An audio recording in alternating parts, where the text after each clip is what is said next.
Well, America, if you didn't already know it, our roads are falling apart. Yeah, you're damn right they are. It's like the roads are crumbling, and guess what? Congress is not listening, America. They're not listening. It's like, you know, I gotta tell you, and you know how I feel about transportation there, guys at home. You know how I feel about this issue because, numero uno, people use it to get to and from work and to and from play. Numero dos, for every $1 billion you invest in transportation, you create about 30,000 jobs. And everybody in this country is talking about jobs, but they don't want to spend money on jobs. Like, seriously.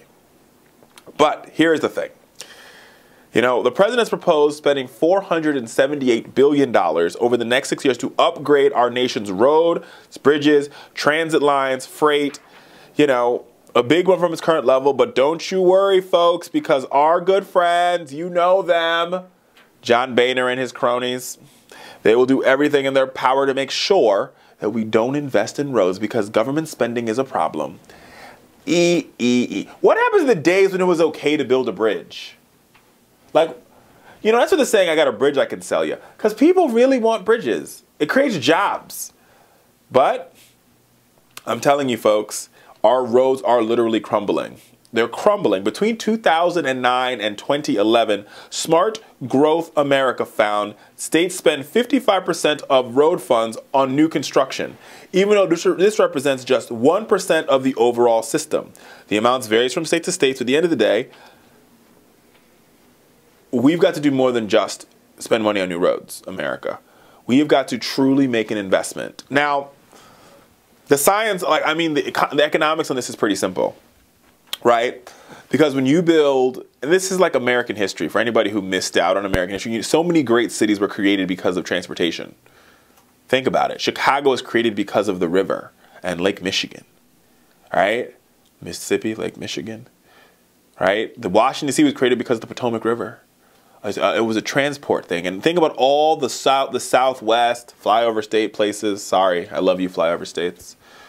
That were developed because of the train that ran through. St. Louis.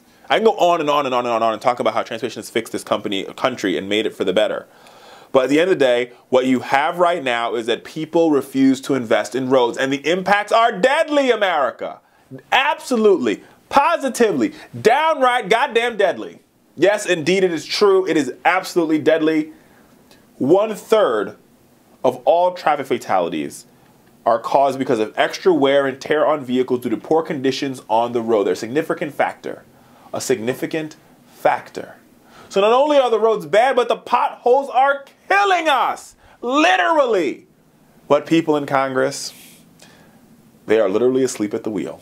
Yes, indeed, America, it is true. They are asleep at the wheel. They refuse to pass transportation reform. They refuse to fund transportation.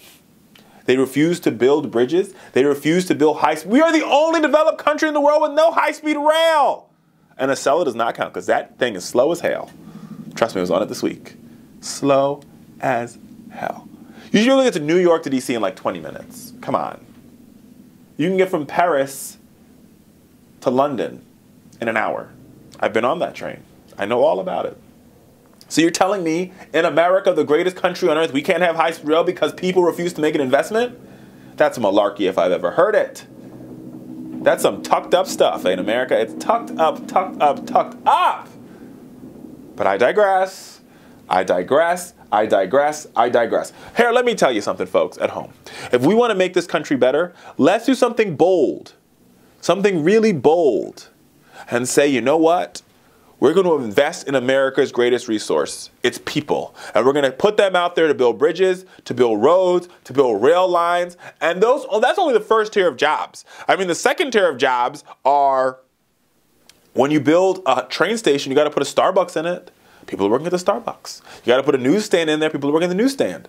And then when you build it, people can move out there, right?